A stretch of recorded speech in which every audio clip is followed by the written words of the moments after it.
Welcome to PreVetted AI Podcast, where we gather and share wisdom from technology leaders.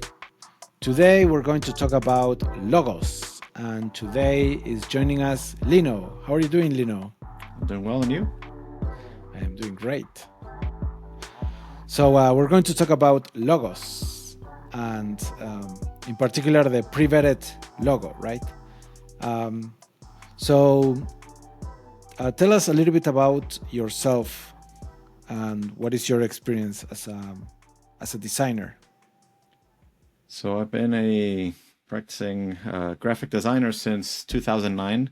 I graduated with a bachelor's in graphic design, and so I studied a lot of basics from typography, color theory, all of the basics, all sorts of things regarding digital design. Eventually, is where I was drawn to, because I did everything. I did print, I did serigraphy, like I did a lot of, like when you do t-shirts, like doing prints on shirts, all this kind of thing. Like I did all sorts of graphic design things, photography, like I dipped my toes in everything. But little by little, I started to figure out, what I like to do is more on the digital side, because you have more control over how to do things. Because a lot of times, like for example, on print, you sometimes have limitations on, color use or the physical medium, what you can do, cost, etc. And then a lot of little nitty gritty things that you don't have when you go digital. And that's what set me on the course to eventually start doing a lot of like website design, and then just doing a lot of digital things. And little by little is how I ended up working where I am now, and just working on all sorts of things. And at this point now, more than doing the day-to-day things, sometimes I do a lot more managing teams and mentoring other people so that they can grow in their design path. But I still love to get my hands dirty once in a while with actual design work, which is what I got to do with PreVetted. So it was fun to get to work on that logo. Right. It's more of your passion, right? Your technical passion.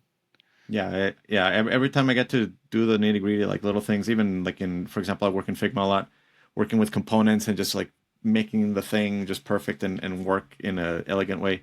That's always more fun to me than, I guess, yeah, that getting my hands dirty is like, it's fun. Right. I get it. So why should people listen to you about logos? Well, you could be a skeptic and say you don't have to listen to anyone. But in my particular case, the reason why, well, like I said, I do have like a classic design training. So I think I know a lot of what I'm talking about, because I was working on it for years at this point. I've worked on a lot of logos for different companies, but I've also just been observant. And even if you don't want to take my word for it, I'll hopefully back up a lot of what I say, because in the end, a lot of design, it's not like a scientific method of you just follow A, B, and C, and you're going to end up at some great logo. There's a lot of different things that go into it. Your life experience, your tastes, the things that you've seen, things that influence you, trends, all sorts of things come together to form what may or may not be a good logo. And I don't want to jump the gun, because I know you wanted to discuss this later, but there's a lot of things that you can talk about, what makes a logo good or what doesn't. And so hopefully, I think within the limitations, which is something that you have to do with design, a lot of times people tell you think outside the box, but design really is like, this is the box and you have to do something that fits in there, because you can't just go crazy and do whatever you feel like it. Sometimes you have limitations. We have certain colors, or we have X or Y specs that you need to meet. So you technically have to like think what's inside of the box, and the interesting part is being creative on what fits in there, what makes it the best that you could do within those limitations. So why you should listen to me when talk about logos, hopefully you'll see that I am not just making things up. I'm actually backing it up with reasons.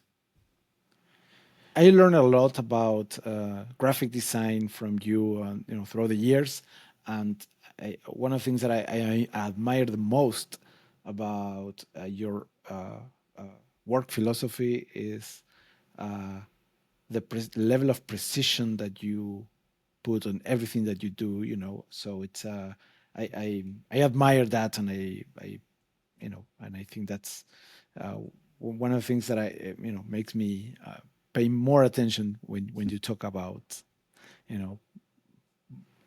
anything related to design, and so yeah. Thank you. So let's start with with a more generic. Oh, sorry, go ahead. I was just going to say it's a blessing and a curse, because you share this as well. Perfectionism is something that you want to get the best thing done. You want to work get the best thing possible. But especially with design, there just has to be a point where you just have to give up in a sense and just be like, if I don't stop here, I'm going to go for another month and just keep going at it until I end up with something completely different, and you're never going to be happy. So yeah, Right. that's actually part of the story we'll talk about with Prevetted. But there's a point where you just have to say that this has to be it, or we're just going to keep going, and it's not going to end. It's a blessing and a curse, right? Yeah, and you need to know when you're like going too deep in the rabbit hole, and saying, okay, I have to stop here. Mm-hmm. This is good enough, right? Yes, my people need me. I can't go down that rabbit hole. My people need me, right? So we can start with a more basic question: is why do you think a logo is important? It's very important, especially for recognition, especially these days, because we're such a visual culture. Like everything's in your face, and everything just takes like seconds for you to register. Like this is well known for website design, for example. As soon as you enter a website, you make up your mind in the first 3 seconds or less about whether you even want to care to look at that website or not. If you see something that overwhelms you, your brain's like, nope, don't feel like it, don't wanna, and then you just want to close the website. So especially now that we live in a culture that's so about the visuals and about catching your eye, it's really hard to stand out. And that's why a good logo is interesting and good to have well developed, because a bad logo, some companies get lucky and they can get by just fine with a bad logo. But if you have a good logo, it's something that's going to be memorable. It's going to give you recognition. And then especially nowadays that people love merch so much, like it's just something that even in that superficial sense, like just the fact that people like your logo is like, yes, I want to have this as part of like my identity as a marker. Like shoes, for example, right? Like Nike became so important. And it's just like, to some people, it's like, oh, it's just like a swoosh. It's just a check. It's just whatever. But even in that logo, there's like good elements about it that it just is something pleasing. It's not just some ugly thing that you're like, oh, forget it. There's a lot of logos that you could mention and you're like, I don't know what their logo looks like. But there's other logos that you could say are classic and people haven't touched. Like, for example, IBM. I think it's one of those few companies that still hasn't really messed with their logo like for ages. And that's because it was a logo that was designed classically and well made. So it endures despite all these years. Unlike Pepsi, for example, how many logos, especially you know this, Fred, like growing up, like I think now they finally went back, but how many times have they not changed their logo? It almost looked like every year they had a different Pepsi logo, and they just kept changing and changing and changing. Well, where the competition, Coca-Cola, for example, was stable, and they just have that brand. And the day they change their logo is the day Coca-Cola probably dies, because that'll just be admitting that they lost their ground and that they need to try to change. So there's like a lot you could say, but logo says a lot about your company. Right, right. Yeah, I remember like at least 4 or 5 logos from Pepsi that they changed throughout the years. So yeah, And I'm sure I you forgot understand. most because they're just like meh. And that's why they changed them, because they just weren't memorable. Right, right. It becomes this, invisible servant that you don't pay attention until something is off, and it's like, Mhm. whoa, something is off here, right?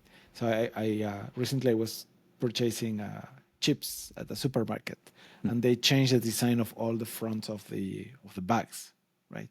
Mm. So I was overwhelmed by that.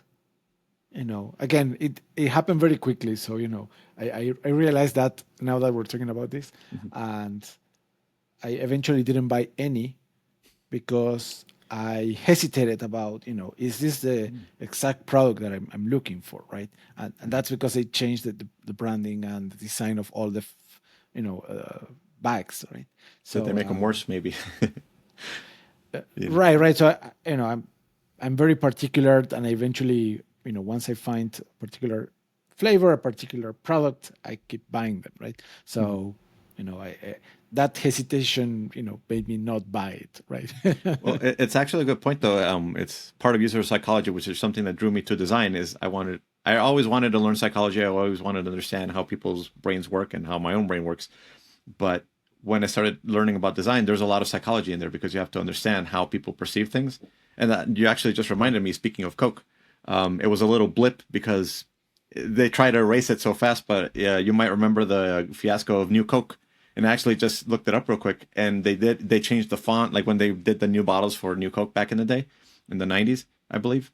They changed the Right. font. It went from like this nice sushi font to like a slab, like a serif font, like very chunky and stiff looking, and it was like Coke, and that's how they changed it. Instead of Coca-Cola, it just said Coke on the bottle, and it was like New Coke, and they tested it, and they said people love the flavor better when we compare, blah blah blah. But they forgot one thing about human psychology is people hate change. And so you change the formula that people have loved for years. You change the brand, like you said with the chips. It's like there was nothing attractive about it, and that's a good example of like your brand can hurt you if you have a bad brand or if you try to change something that already works, which is like Coke had that just one time of being like, okay, we're not doing that again. Because if you look throughout the years, Coke has not tried that experiment ever again. They do other things, but they don't mess with their logo anymore like they did that one time. Right. Right. Yeah. I understand. So that's why the logo is very important because it's attached to the brand and it's attached to the, you know, and the brand is basically attached to people, mind, right? People think about the brand, they think about the logo, they think about the designs and the styling and everything related to that brand, right? Yeah, and we'll talk about it later. I don't want to skip ahead, but I can already think of some examples of logos that people just they have a good experience about it. I actually just saw a truck driving by that says Prime, and you know how they have like that little arrow, but with the looks like a smiley face. So Right. what were they trying to do with that branding for Prime is they try to make it something pleasing, something that you like, something nice that gives you good feelings, right? So whenever you see the Amazon box, it's like, yay, I got my package. It's not like um, it makes it stand out. It's not just the box. It's like, oh yes, I got my Amazon thing, right? It's like, yay, I got my things, that toy, that game, that whatever it is that you wanted to get. It relates it to a happy feeling, right? Like I got the thing I wanted. So Yes. those are good examples of like branding can be very powerful if done right. Right. Right. The smiley face, the smile is, associated with happy days. So yeah, I understand. Yeah. Brings you back to your childhood of, opening up presents during Christmas and Yeah, saying, except now yeah, they come every once in a while, a lot more often than Christmas. right, right. Yeah. Uh, what logos do you think work and why? We're kind of talking about this, right? But So it depends on what you mean of why they work. Because, for example, another famous logo that's really well made is the FedEx logo, which if you think about it real quick, you're like, if you see it, you might recognize it. Maybe you don't immediately remember what the FedEx logo looks like because it's just like text. But if you pay attention to it, it's an example of something that's well made because if you look between the X of FedEx, it's actually an arrow that's pointing to the right, which gives that sense of oh, motion. But most people don't notice that. Like they think that's an accident. But like I said, classically designed logos, there are no accidents. Like everything that needs to be there is there, and there's no extras, there's no accidents. So that arrow didn't just happen by coincidence that it's there. It was put there because they're like, okay, even if it's subconscious, even if it's not really like something that you might notice, once you see it, you're like, oh, that's cool. And so there's a little extra depth to it. It's just like works of art. Bad works of art, you can take them in a few seconds, and that's all you need. Like whenever you've seen those paintings of like splotches of paint, you take it in very quick. There's no depth to it. Like it might be interesting, it might be pleasing, you might even like it. I'm not saying it's bad that you like those kinds of things, but there's no depth most of the time to those kinds of art. Why? Because it's just someone expressing things with colors or whatever, or maybe someone got mad, or an elephant, for example, that's famous. There's elephants that do paintings, and all they do is just a bunch of lines and splotches with paint. And you might like it. You might think, oh, it's cool that an elephant painted it. But is there depth? Is there more meaning behind it? Usually not. Whereas you look at the classical paintings, and there's all these things, and then you look at it again and again, and someone explains to you an extra thing, and you're like, oh, I didn't notice that thing. Like, I'm trying to remember a certain painting by Caravaggio, and he inserted himself into the painting. But if you don't know, you just think there's extra characters in a scene until you realize, oh, he's putting himself there, and there's a reason why he put himself there, and it's not for ego. It's like he's trying to bring you in to say, like, this is me, but also this is you. Like this is you within this painting that's happening. Like all these different things. It's like put yourself in my shoes kind of thing. So those are the interesting works of art that have like a lot of depth. And same thing with logos. There's logos that have interesting depth. Like I said, FedEx, it might seem a little bit trivial, but it's interesting when you actually notice what's there. It tells you that there was care, that it was well crafted, that it's something that had thought put into it. And that's another example of a logo that hasn't changed, even though you can look at like older versions of it. There's other logos, for example, that I don't think work as well. For example, just speaking strictly about shipping, right? Because FedEx is about shipping. Well, actually, it may or may not. DHL, for example, you think DHL, and I think immediately, like to most people that are familiar with the brand, they can see red and yellow or like in their head because that's associated with the brand. So like, and when you see the store, what do you usually see when you go to DHL to drop off a package? You see like yellow everywhere, right? Like that's the thing that draws your eyes. So all those little details of like the color, the branding, like when you see a DHL truck or a plane, like you see the yellow and you see like the red. So like that strong branding, like it can give you a sense, just like we were talking about Amazon, right? They can give you a sense of like, oh, cool, my package is here, or yay, I like them because they deliver packages fast and on time and things don't get lost or whatever. You know, all those things, they start forming those associations. So I think the successful logos are the ones that do that. Like they have a logo that's good, that is related to what they do. I think those are the most successful ones, the ones that actually tell you something about them. A lot of them are more subtle. Because, for example, just at a blush, if you think of like Starbucks, recognizable logo, recognizable colors, but does the image of that mermaid really tell you something about the brand itself? If you looked at that, would that tell you coffee? Probably not. So it's something that you just relate eventually, right? So for example, while I don't think it's a bad logo because it's iconic in a sense, it's not something that if you just see the mermaid, it's not going to tell you coffee.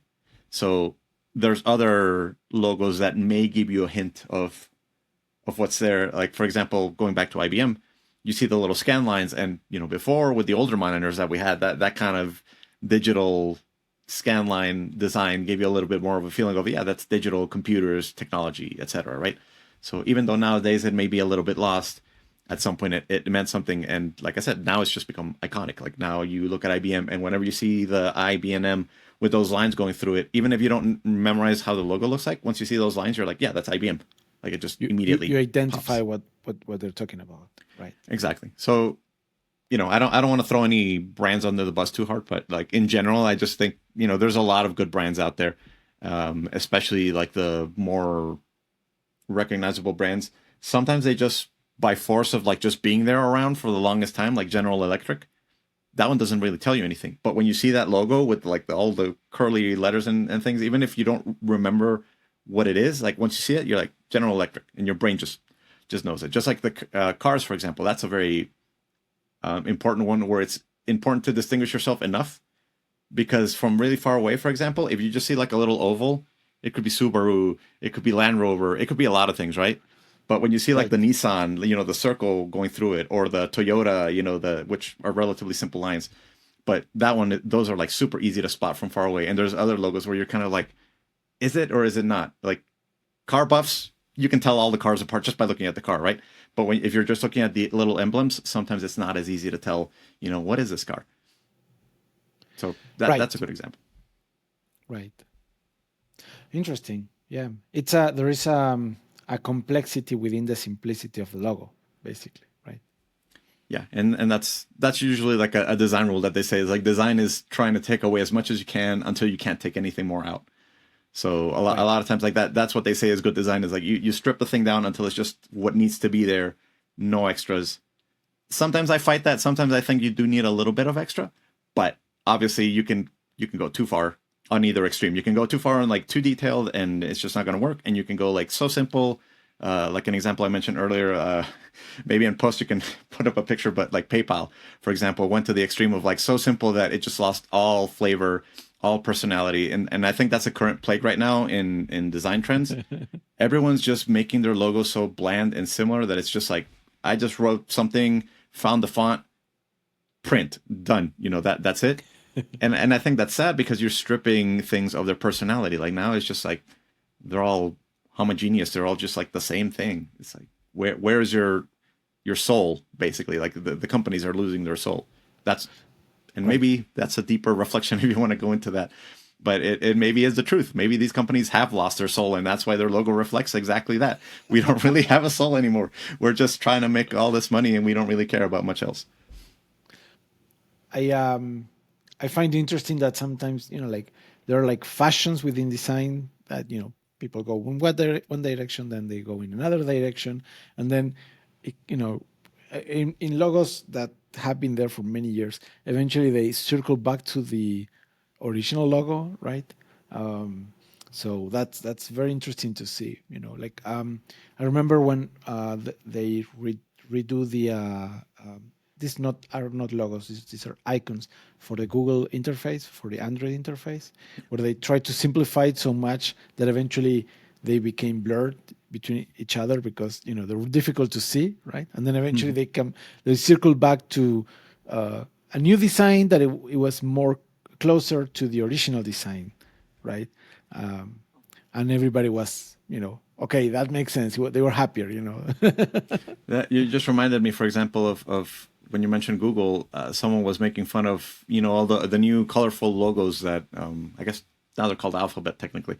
All the Alphabet logos now look very samey. So you look at like Maps, Gmail, and all the other apps that they have.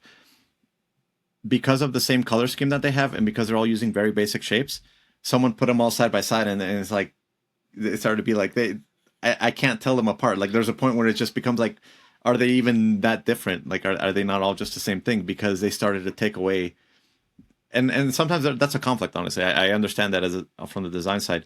Sometimes you want to unify things so that they look like related, like they come from the same family. So you want all these logos to look like siblings.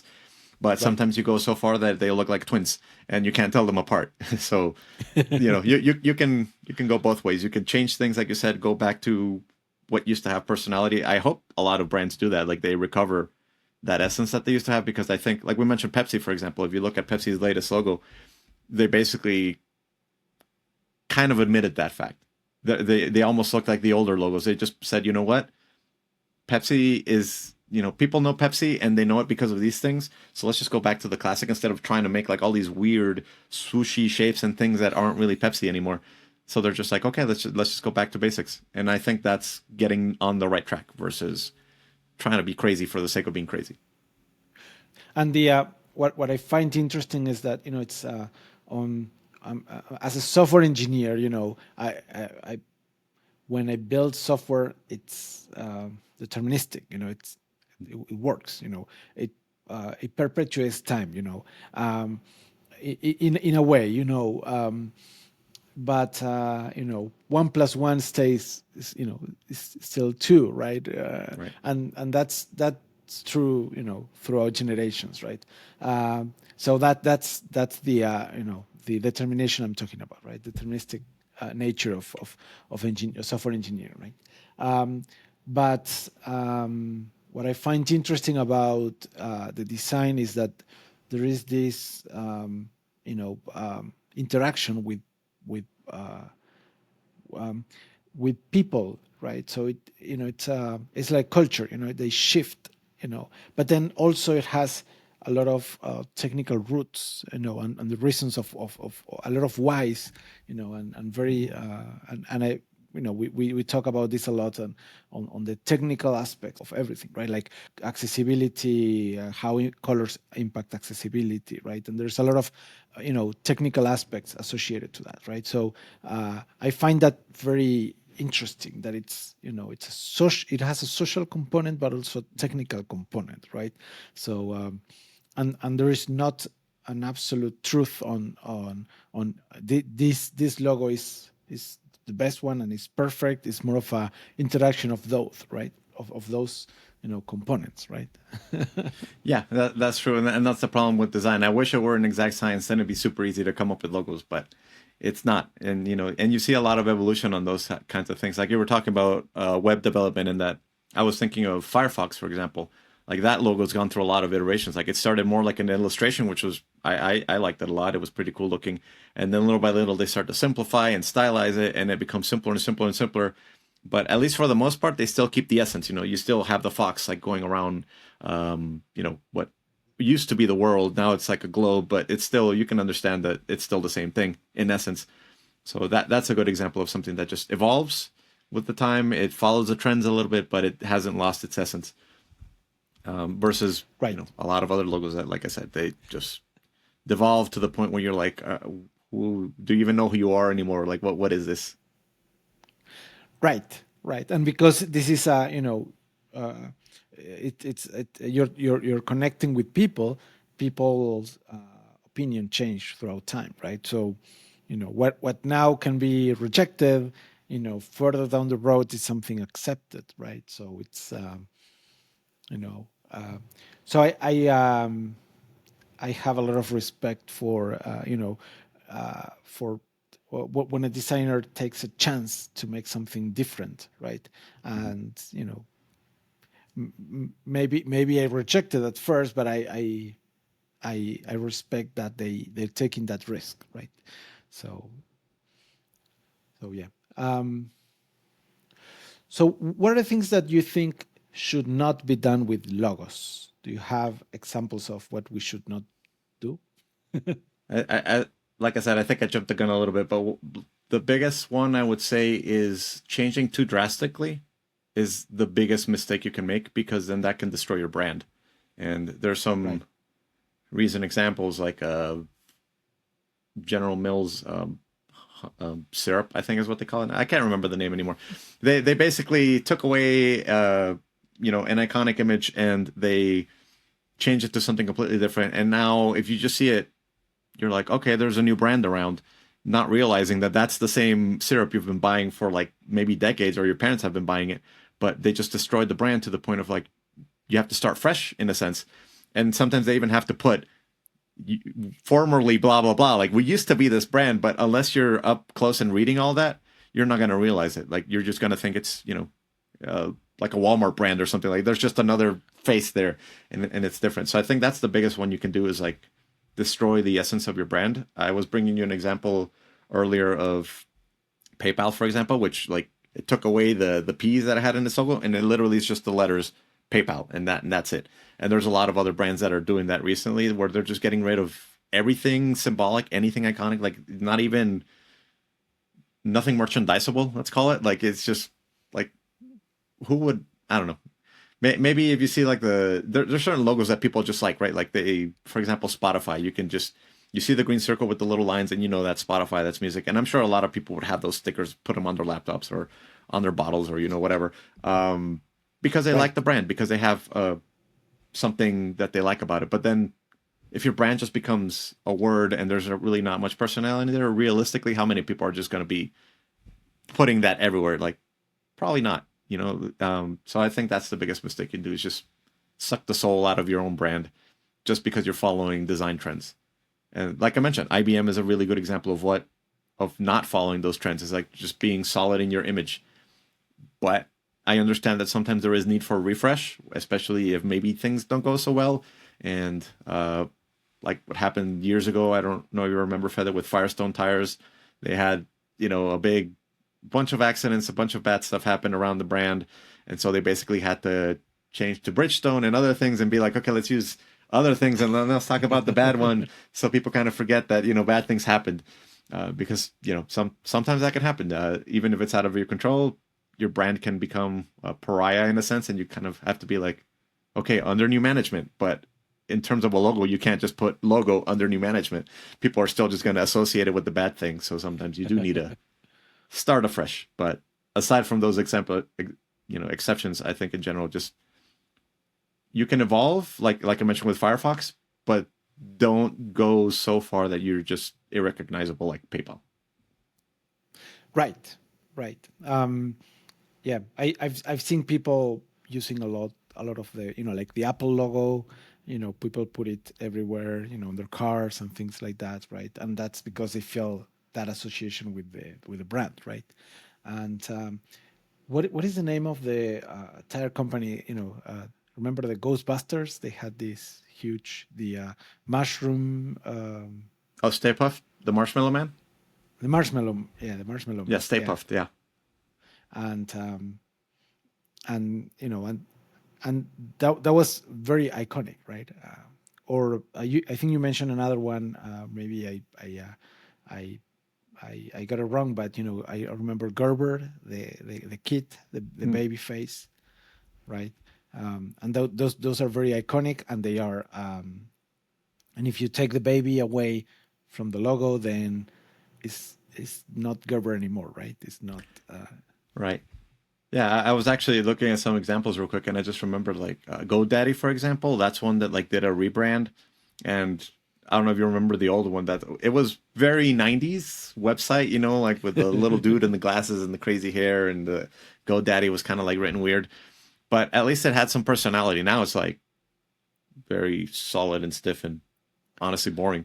I even Right. saw, I didn't know that Petco was rebranding recently, and Petco, you always remember like it says Petco in two colors, and you also have a cat and a dog next to the logo, like kind of playful together, and it's kind of like a cute image. And now just a font that says Petco.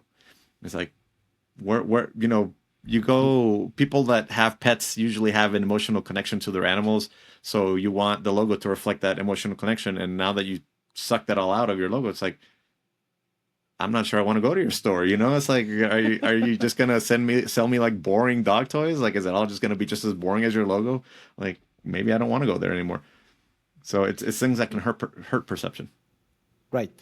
Or the '90s McDonald's versus the current McDonald's. Now it's corporate. They have bland colors. They have the arches. They don't have the clown anymore, right? And Right.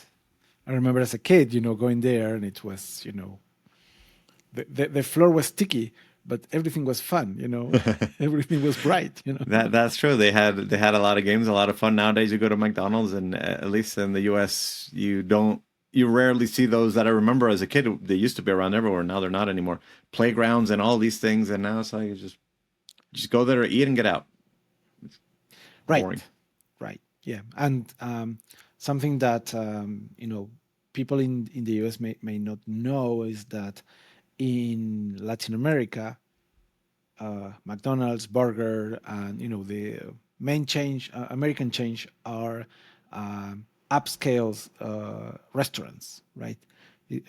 We're right now in the US is mostly associated with cheap food, right? Hmm.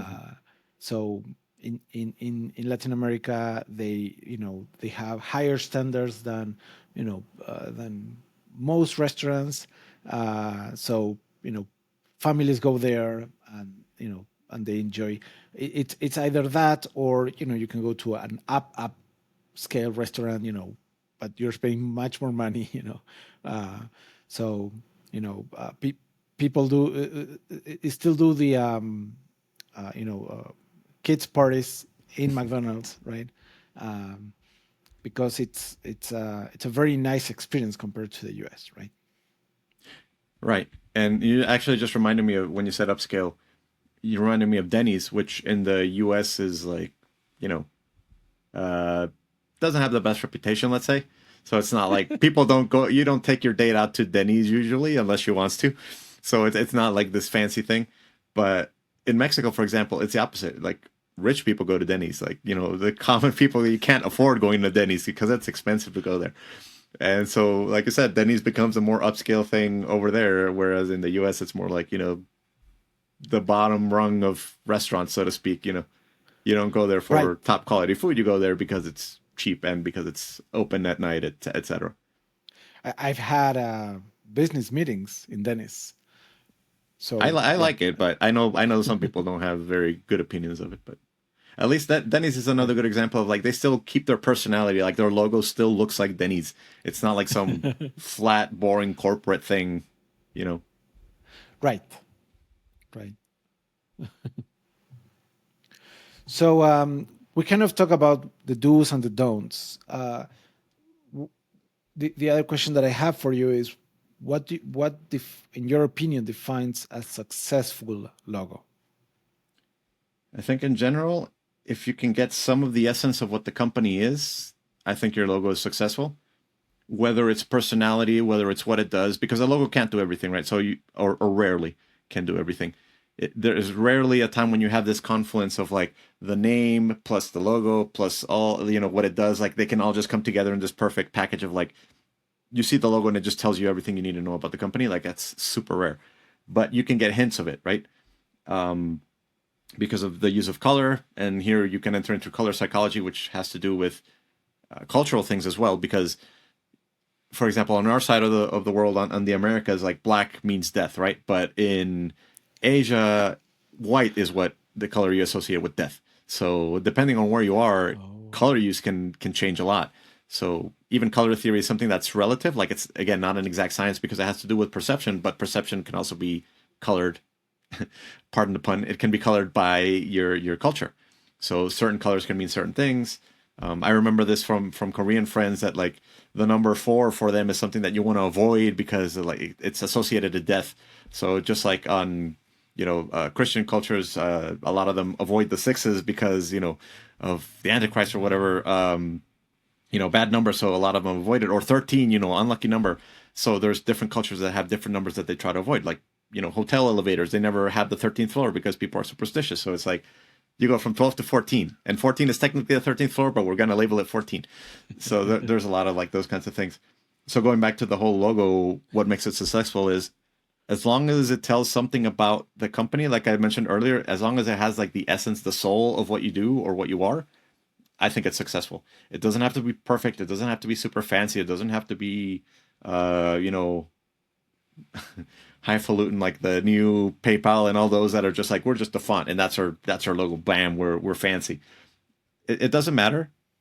I think it just depends, and that's actually like the answer that every designer always gives. Like that's the golden answer to everything. It depends. So it really depends on what you're trying to achieve. So I would say as long as you're meeting the criteria for what the logo is supposed to be, then it's successful. Because if just to throw out an example for PreVetted, the logo that we made, if I had done just one of those lazy just font logo things, maybe it could have been okay. If I had made you like this crazy logo that looked like it was drawn by a kid, that would be a total failure. Why? Because that childish attitude has nothing to do with what the company does. So that would be something that there's no relation, and it even clashes with what you're supposed to be. It tells you one story when it actually is trying to tell a different one. That's when you get a failure. So as long as you're not clashing, I think you're in the clear. Because, like we said earlier, it's not an exact science. There's always going to be people that don't like it, but there's also going to be people that like it. So as long as you're not clashing, I would say that would be the key takeaway. Don't clash with what you're supposed to be, and you're good. Right. And the less the less explanation you have to give, the less context you have to give for people to understand the logo, then that makes it a successful logo, right? Exactly, because if you have to explain, well, here's an interesting part though. Like I mentioned with FedEx, you can explain details that people don't get, and it makes it richer. But the fact that you didn't see the arrow in the FedEx logo, as long as that doesn't hurt it, you're in the clear. But if you have to explain a logo, oh, actually, you think you see that thing that looks obscene? Actually, let me explain it to you. It's not what you think it is. If you have to do that every time, then yes, it's totally failure. That's not something that you should have to be worrying about. So tell me about your process to create the PreVetted logo. Well, in general, it starts like almost every other logo that I've made. I still like the traditional method of pen and paper. In my case, I like pen over pencil because pencil you can start to erase a lot. The problem is that then you're tempted to erase and lose work that you had. And that's something that I've inculcated on my team is like never delete anything, especially with the clients nowadays, because sometimes they take you along on many iterations only to say like, that thing you did the first time, I actually liked it the best now that I've seen all these other things. So let's go back to that. And if you deleted it, now you have to try to remember what you did or do it all over again. So I like to do the same thing with logos. I do it with pen because it forces me to be like, okay, that's there. That stays in the paper. Now try again and try again and try again. So as an example, I was doing that with my... With pen, you're committed, right? Exactly. So here's what I was trying to do with like, I started with PreVetted and then I had the name and then I just started playing around with weird ideas like the AI, and then I just started to doodle a lot of things. I went for looking for inspiration, like what can I do with the P and the V. Eventually we landed on, what does vetting someone mean? It means that you're approving them. So I was thinking, okay, I see the check in my head. So I'm like, I like that idea. And then PreVetted, this is like when I said, this is when things start to meet, right? So I was like, okay, so that we have the P and the V for PreVetted. Then I saw the V, and then in my head I'm like, oh, that V, you can make a check with the V, and then so I'm like, okay, let's focus on that idea. So usually that's what I start to do is like once you start to get a direction that makes sense, like I said, it's not clashing with what it is, and it actually explains a little bit of what you do. Then I started to go more in that direction, but there's still a lot to explore. So I was like, okay, I like the P, I like the V as a check. How can I fuse them together? And so I just started going through iterations, doing a lot of sketching, talking to my team about it, then presenting some of it to you and the internal team. And then Right. eventually I was like, okay, I'm happier with this direction. But before I showed you guys anything, I try to get to like 3 to 4 versions that I like the best, and then start to explore those. Because if you show too many options, the problem is that if you show it to 5 different people, they're going to pick 5 different things, and then you're never going to have a winner. So if you can narrow it down to less versions, then you can start having people be like, I like this one for this reason, or I like this one for this reason, and then sometimes you can find a way to merge ideas. Sometimes they're exclusionary, so you have to be like, okay, well, this one works for these reasons, this one doesn't for these reasons, and you've seen that in my process is something I like to do. I like to call it like the sort of like the Dr. House method. If you've ever seen the show Dr. House, where he just likes to bounce ideas off people, and sometimes just explaining it out loud, you start to hear yourself, and then things start to click, and you automatically start to be like, okay, I'm gonna reject this idea. I'm not even gonna like tell you more detail. I already rejected it. Like I'm not even gonna get you a say. I know why it's bad. It's gone. And then this other one I starting to like, but now this other one that maybe I didn't like originally, now it's starting to make sense because that's something that happens a lot too. Sometimes things that you rejected it because you had a certain idea in your head, but once you start to talk about it, for example, you and I were talking about like what is the brand trying to do, what is it that we want to achieve, etc.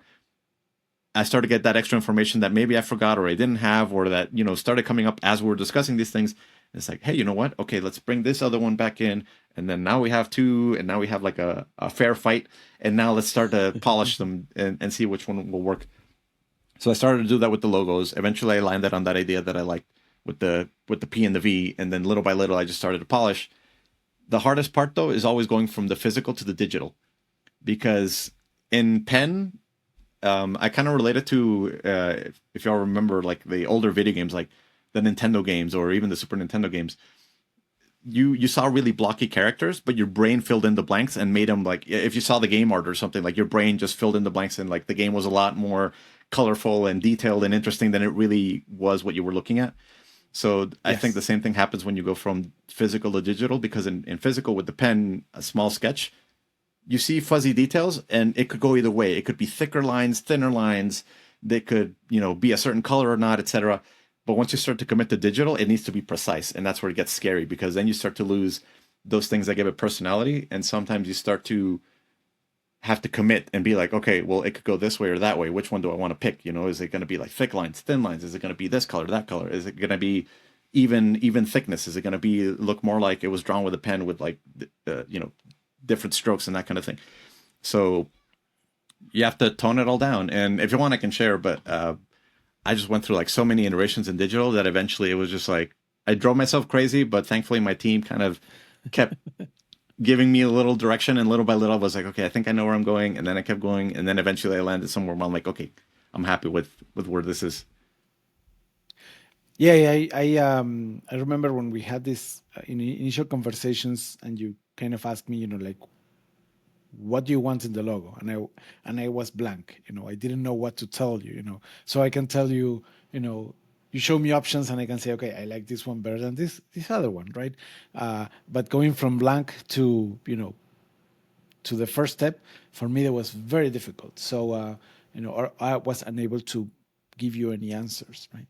Uh, and once you started like showing us different options, and we were able to go through feedback with you and the team and discussing different ideas, then it was like a Christmas tree.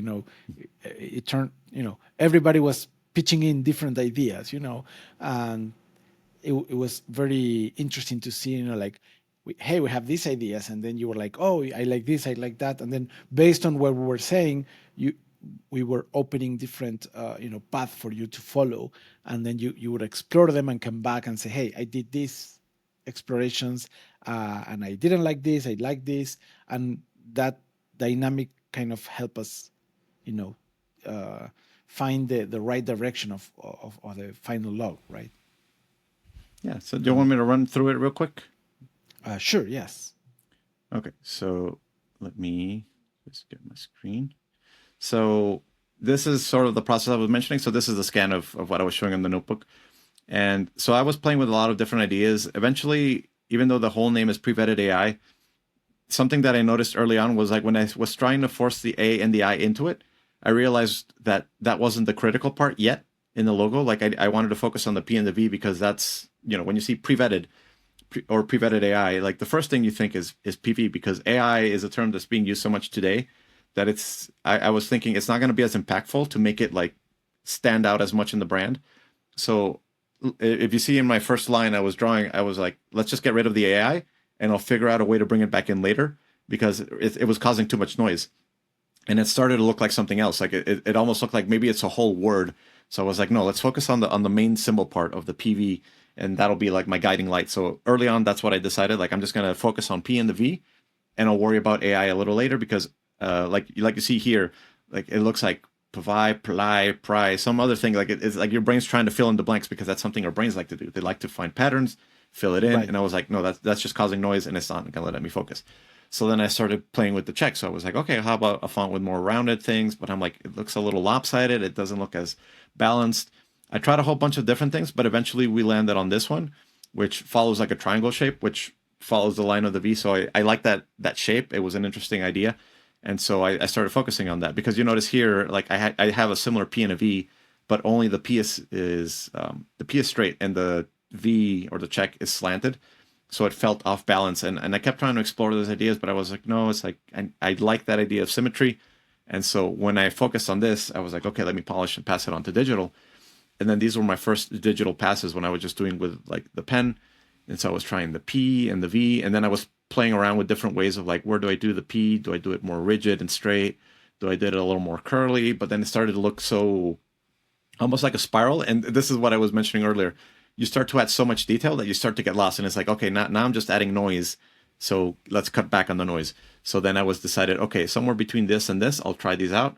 So I was trying again more iterations. I was trying color and thickness just to see how it would play, how it would look as a real logo. And I was trying to decide, do I want different thickness? Do I want more emphasis on the check, on the V? But then at one point I was like, this one makes you lose the V. You just see like a check because of the way that it's playing together. And so little by little, I started to play on these. And then when I got to this one, I was like, okay, I like this one because you still see the P. And then you see like a little bit of a connection between where the P and the V kind of, if you were drawing it in cursive, it's kind of like almost as if it was just one complete stroke. So this is the idea that I started to attach to, but I was like, I still need to refine it and make it a little better. And so I started to play around. And this is where I started to add the AI back. And so because I had the triangle idea, I was like, how about let's do an inverse triangle for the AI part. So that's when I started to play with the AI here. I started to put it on the side, inside of the P, a little bit off to the side again, but a little bit different treatment, etc. And then eventually I was like, okay, let's make the polished P and the V. And so all these things that you're seeing here are basically like grid lines to define where the P, the V, all those things go inside of this triangle. And so basically what I was doing was just I filled them out. And that's how you end up with a shape like this. So you notice this one, it has a little bit more of oh, was that sorry? Oh, no, go ahead. I said I see. So for example, this was like one of my first iterations, and I really like the way that it all flows together. Like you can see that if you were to connect these with like if this kept going straight up, it would just connect. So I like the way that it connected, but it was still a little too curvy. I tried to exaggerate the curve a little more even, and I was like, no, this is again an example of like going too far. So I was like, okay, let's tone it down a little. And eventually I settled on this one. So you have like straight lines on the outside, but once you get to the inside, you get like these nice little curves. And so I felt like, okay, that's very interesting. So this is where the straight lines, and again, I don't want to get too far off on the psychological part, but playing with the straight lines, like you're giving it a bit of a solid ground. So you're grounding the logo, you're making it solid, you're making it rigid, but because of the curves, it's not too rigid. So it still has a little bit of life, a little bit of flow, a little bit of personality, if you will. So I was really liking the way that the check works, because when you make a check, especially by hand, like, it's not like you don't do it with a ruler. Your hand doesn't always do like a perfect B, that kind of thing. So I felt like it had enough motion to it. It had enough detail and let's call it personality in it that I thought it was interesting. And these little green blocks that I was putting there was just to confirm that when I built it, I was doing it right, that I was keeping the same gap between these lines as I was keeping between these lines to keep the, because I'm a super fan of symmetry. So I always like to have things be symmetrical, be just aligned, nothing by accident, because it always bugs me. And I've seen it in some logos where they don't take this kind of care. And you can tell that, this one, if they only had tilted it a little bit this way or that way, it would have been aligned perfectly and it would have seemed more done on purpose. But because it's not, it seems like it's sloppy and it just happened by accident almost. So I'm like, no, this is what you were talking about, Fede, like that attention to detail. That is the kind of thing I like to look at. It drove me crazy for a while. This probably took a lot longer than I should have. But once I landed on that, I was a lot happier. And then the other part that I was looking at is, okay, now let's settle down on how I'm gonna do the AI part. So I was putting it inside, I was putting it on the bottom, but it was very tiny. This was when we were still discussing just how important the AI component of PreVetted.ai was going to be. And so we were talking about this. This one I didn't like. It's nice that it kept the arrow shape, but it started to look like it says AL instead of AI. And it kind of disappears. It kind of reminds me of like the old American Airlines where it's just like two A's next to each other. So I was like, no. And my team was helping me see like, no, try something with the AI. So I was trying different fonts. I was trying different things. Eventually I found the font that I like. And the thing that I did at the end was once I settled on the AI being a little bigger, and then I started looking at the font, that's when I started to do the integration. So I tried it, skinny, etc. And here, you can see again those squares. So I was doing those spaces to make sure, like, okay, how about the spacing, not just between the check and the P, but between the check and the AI that's next to it. So I was like, okay, this spacing is the same. And now I have smaller squares here between the A and the I because that's a slightly smaller component. So I was also trying to make sure I kept the spacings between those. And once I had that, I was like, again, probably a little overkill, maybe not, depends on who you ask. But I was like, okay, now I'm happy with it. Now it feels more complete. And I landed on this font, which was Montserrat, which you'll appreciate, Fede, because it's actually based on Argentinian fonts from someone that visited Argentina from long ago, and all these signs used to have something that looked like this font. So that the inspiration came from Argentina, and I thought, well, Federico's from Argentina, so to continue doing an homage like we've done with other brands that we have, I like that font. I made some modifications by hand, like the R, for example, the original R. If you look over here, like this is the original R from the Montserrat font, but right. I like the curviness because this was from a different font I was working at some point. Oh, this font up here, actually. It was this curvy P. So then eventually I modified it so it looks similar. And eventually I landed on this, which I really liked. So you have the Pre in a medium thickness font. You have Vetted in a nice thick font so that it really stands out and it puts the emphasis on the check. And then the AI goes back to a medium font. So Vetted, in a sense, is sandwiched in between Pre-Vetted AI. Vetted is like standing out. And I exaggerated this is just using the V shape. I didn't make like a manual check. I just changed the levels of where the V starts and ends so that it looks more like a V and kind of matches the one in the symbol. And so once I had all that, I did all the alignment. And that's another thing that I did is like, how do you decide on where to align all these different elements? So I was like, okay, for example, you'll notice the end of the V is aligned to the D, or where does well, right now it's got snapping, so it's a little bit curly. It's difficult to do. Yeah, but so the left side of the V aligns with the check mark or the left side of the V on the logo, right? Yeah. So this one actually aligns. If I snap it here, it aligns to where the T ends. So where the V and the T they're aligned, and then the V and the D they're aligned. So like I said, it's those little details that's like if you get it wrong, it just seems like why didn't you? And I remember this from my teachers in design long ago. They were like, why don't you just bring it down a little and align it to this element, or why don't you align it to this thing and the other thing? And that really stuck with me. So every time I'm working on a logo, I'm looking for those little alignments that give it that extra level of polish that even though it maybe is not super necessary, when it's missing, you can kind of it seems amateurish. And when you have it there, it's like, okay, this person has attention to detail, which is, and again, this is something that not just reflects on you, the designer, it reflects on the brand itself. Because if the brand looks sloppy, then that's going to tell something about the brand. Maybe they don't care as much, or they didn't really try that hard. Versus someone that's like, oh, they kept all the details in check, they did all these things right, that tells me, their work ethic in a sense. So Right. your logo reflects you. So the logo reflects you, reflects your values, right, and your ethos. Exactly. And that's what we were talking about AI, because AI is increasingly becoming a more important component. I did want it to have its place, but you notice that this way it looks a lot more balanced because AI isn't eating into the PV, so that it doesn't look like a word. So you can see the parts for the P, the V, and the A and the I. So when you see it all together, you're like, okay, I get it. PV for the pre-vetted, because you're seeing the reflection between the P and the V in this logo, and then you see the AI part. So you notice in the text part, I kept the AI, rigid, because the rest of the font is all straight. Let's call it all vertically aligned. But here, right, the AI, I did keep the triangle because you have one triangle, so another triangle. So keeping that motion together there, it made sense to keep the incline. So I was really happy with the way that it turned out.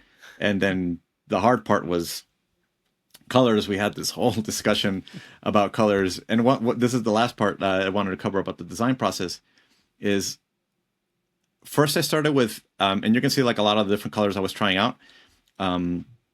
Because PreVetted is born from Density Labs, I wanted to keep a relationship to them. So I was playing with the same black and red palette that Density Labs had. But then right, at some point I was like, well, it doesn't have to be the exact same thing, right? It's like I said, they're more like cousins. They're not twins. So I was thinking, like, let's lighten up a little bit and give it a little bit more life. So I was playing, if you notice on the right side, I lightened up the colors a little bit. To, instead of going pure black, I was playing with a lighter bluish gray so that it would not be so harsh. But I was still playing with the red. Then I was playing with green because, you see the check emoji is always like green. Green is positive. Green is success. So initially, I really liked this idea. Yes, and I was trying to make it work. Like this is one of those things where you start to get tunnel vision. And initially, I was like, green the blue. I'm gonna make the green work. I'm gonna do something, and it's gonna be green in the end. But the more I tried it and I talked to my team, I was like, I'm just trying to force it, but it's not really working. And I was trying other color combinations and other things, but eventually I was like, let's let go of that idea of the check. Like, it doesn't have to be, green. Even though it's a nice idea, once you put it all together, I wasn't liking it as much. And something else that I do with logos, especially once you're working on them, I like to zoom out and see them when they're small. So for example, you can see this one, the blue and the green pre-vetted, they start to get very light. And it's a little harder to read versus the original. Actually, let me hide the rulers. But the original pre-vetted pieces, it was just so harsh that it just, well, not so harsh. Rather, it had enough contrast that you can just keep reading it. So this is just something that I thought was interesting. So again, I kept playing with colors, trying other things. I also tried it separately, which is another thing that was asked by our marketing lead. He said, I need a version that works in a square because with density, we have the same problem. The logo is all horizontal, but you don't always have the space to put a horizontal logo, or it ends up very tiny. So you have to find a way to make it work within a square, like for social media or other places. So this is also what helped me decide on the color, because once I was looking at it like this and I zoomed out and I would see PreVetted, I was like, yeah, this one gets really lost. It doesn't really pop. It doesn't have that strength that the logo originally had. Like, it kind of loses it with those light colors. So then eventually I started to, bring it down to these finalists with the red. We had a version that we all really liked, which was like golden and black, because it looked really classy. It looked really cool. But in the end, we also had practical limitations, which is what I mentioned at the beginning. Like, you have a box and you have to work within it. Sometimes you wish you didn't have those limitations and you could do whatever you wanted. But in our case, the limitation was, one, we had a time constraint. This all had to come together very fast. But two, we already had so much pre-work done that was using a previous branding that looked very similar with the red and the black, that we just decided it was not going to be worth the effort of redoing all that work, recoloring all those things, just for something that worked just as well with this. And that's why we decided in the end to keep like that red and dark black/gray color scheme, to tie it into Density Labs so there would be that relationship. But also as a method of like, we need to get this project out the door, and we have that limitation. There's, like I mentioned earlier, either of these works. Like, you're not going to lose personality or some other problem because you slightly tweak the color. And in the end, we were all happy with this one, and so that's what we decided on. So we worked on PreVetted. I made a version with a little bit of a gradient, and that's something that you had asked me about once, Fede. I had long ago mentioned that, especially in classically trained people, they tell you don't use gradients on logos. And the reason back then was because it was very hard on physical print to get logos to work right, especially like for t-shirts. It's really hard to make a gradient work. Nowadays, there's more tricks to do it, but before it was super hard to make that possible. So you asked me about this, and I told you that you can do it in digital. It's just fine as long as the logo still works in one or two colors, which is what I'm showing on the bottom. Like just seeing it all in black, you can see that the logo works perfectly without color. So there's nothing lost. So you could even, like the shirt that I have that's just white ink, you could do the exact same thing with the pre-vetted logo. So the gradient is just a nice extra that makes it pop when you have it in digital, which is our main medium. But if you ever need to go to physical, for example, Fede, you have a laser engraver, which is really cool.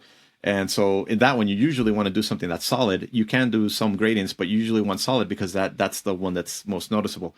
And, you you have one color, maybe two at most. Exactly. And so and I kept that in mind as I was working on the logos. Like, does this work in a single color iteration, which it did. And then the gradient that I added in the end was just an extra, so to speak, of it makes it nicer. It makes it, like they like to say, it makes it pop more, but it still works. And if you needed it in the simple way, it still works. We were working on, the colors that we're going to use, like the scheme in general for the main logo, the fonts that we have and all that. And then the last thing that I was working on was just and this is the part that sometimes people forget, you have to put this logo on all sorts of things. So you have to make sure, does it work on a white background? Does it work on a dark background? Are you going to need a protection area? Because if you have a color version, or if there's going to be noise behind the logo, how are you going to protect it? Keep it from just fading into the background. So all these different things. Also, for example, when you put it in a square, is not the same as when you put it inside of a circle avatar, because when you put it inside of a circle, you need to make sure that this still works. So on a square, you could say like, oh, I could still make it a little bit bigger, for example, right? But once you make it bigger, the problem is you go back to a circle, which happens like in Instagram, for example, one of our commonly used social media, and now the logo just gets cut, right? So it's something else that you have to keep in mind, like what are the proportions, etc. And so that's what I came up with, and we were really happy with the design in the end. And just for those asking, the reason why the P and not the check mark, the V is red, was because red is generally a color of error sometimes. And so we didn't want to have that cognitive dissonance of the check being red instead of green, which might seem like an error instead of something successful. So that's why we went with the dark color being part of the check. So again, those are like little details that it might just seem like, whatever. But when you start to think about it, it made sense, because I did try it inverted, but we had that connotation that it was like, let's avoid it. But then it didn't work, right? Right. Because you're associating the check with the red, which means stop, right? Or don't go. Exactly. And so that's what we ended up with, and this is our logo. And this is, like you were saying, Fede, like the 2-color version, because there was a question on does it work? Works perfectly fine, no problems. But the final one is indeed the one with the gradient. If anyone's asking why I have these two, even though they seem perfectly identical, it's because one of them has that protection area I was talking about. So if I put a block here behind it, you can see what happens when you start to put it, like the color version, for example, if you put it over a background or a color background or something, like it starts to get lost. Versus this one that's protected, it doesn't matter what color you put behind it, it'll just survive because it's protected. So that's what I did there. Right. Amazing. Yeah. My first question when you showed me the gradient, I was like, well, you told me many years ago that we shouldn't use gradients. Don't do it. Don't do it, right? It's a cardinal sin, And you explain me, well, it's not that bad, If you know what you're doing, it's not bad, yes. Right, but it's stuck in my mind, So every time I talk about logos, I always talk about do not use gradients, no matter what. well, nowadays they don't not only say don't use gradients, they say don't use anything, just text. Your logo should just be text. Right. Yeah. So the next logo is going to be a dot, If they keep so minimalist, it's just going to be the first letter. PayPal is just going to be a P. Yeah. Well, you have when we were talking about that, I was thinking about Twitter, right? They have the X as the logo, but it's an X with personality. So it's one letter, but it still has a lot of personality in it, right? Right, and that's something that I know a lot of people hate the name change. again, psychology, people hate change, but most people embrace it and it's fine. And you see it and you recognize it. You know, this is not just any X. This is the logo for, you know, what was used to be Twitter. So again, Right. it's recognizable. It's simple, but it's recognizable. Right. Right. I see. Awesome. So it was great to talk about this. I appreciate having you here, Lino. I'm sure people are going to have a lot of questions, so we'll put the info to reach us, and you know we can answer any questions people have. And I'm looking forward to have another conversation with you, Lino. We'll love to. It was just fun. Thank you for joining. Thank you so much.